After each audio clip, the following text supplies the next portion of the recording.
بسم الله الرحمن الرحيم. صباح الخير على الجميع. النهارده الاثنين 12/2/2024.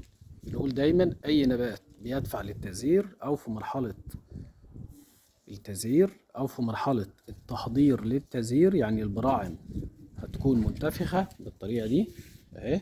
خلاص، منتفخه اهي، كل دي براعم منتفخه او بالفعل ظهرت اهي، ابتدت تظهر.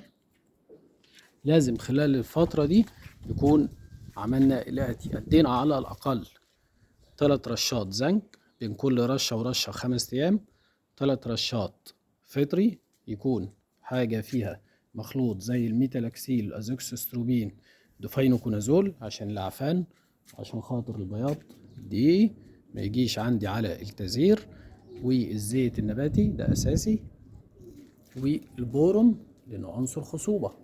البورون عنصر من عناصر خصوبة.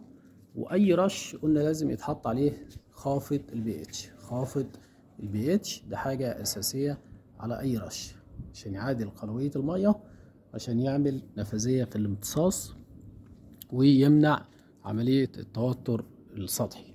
جميل. طيب، حاجة أساسية برضو في الرش اللي هي الزنك.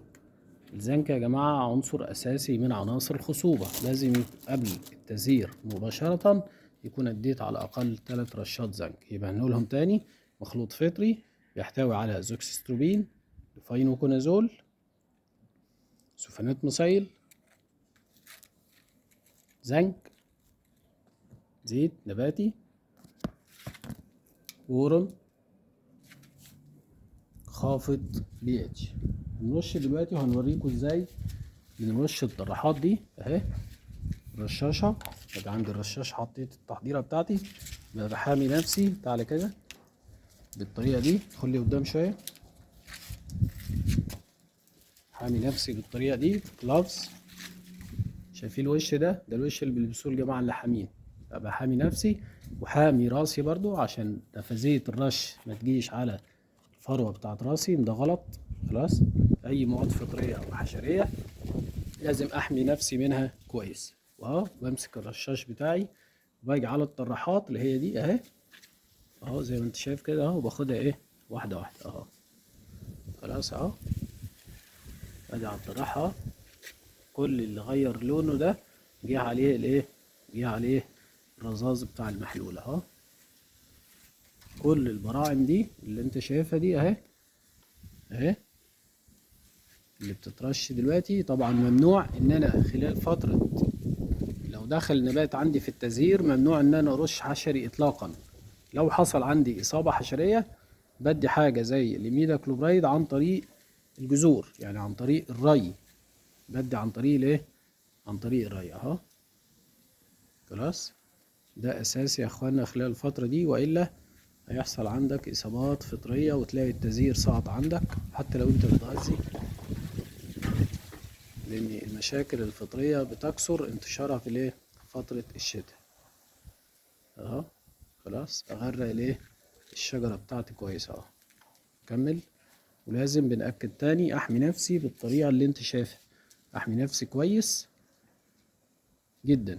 ابقى لابس اهو جلافز، ابقى لابس الوش ده، وابقى مأمن نفسي كويس، واخد الطراحات طراح ارشه كده ايه كويس. الرش ده بنكرره 3 مرات قبل عملية التزهير لأي نبات عموما، يعني سواء تفاح الشجرة اللي بتترش دلوقتي، أو حاجة زي الخوخ أهي، دي شجرة خوخ، أو أي شجر مستديم الخضرة زي البرتقال، زي الزيتون، زي أي شجر. قبل التزهير لازم يكون أنا دفعت للتزهير بكل العناصر اللي احنا ذكرناها. مخلوط المضاد الفطري اللي بيبقى فيه على الأقل 4 مواد فعالة، ده احنا بنعمله تركيب. خلاص، والزنك ده حاجة أساسية، الزيت، البورون مخلبي، وخافض البي اتش، دول حاجة أساسية في الرش ما قبل عملية التزهير، عشان النبات يدخل معانا في التزهير كويس جدا.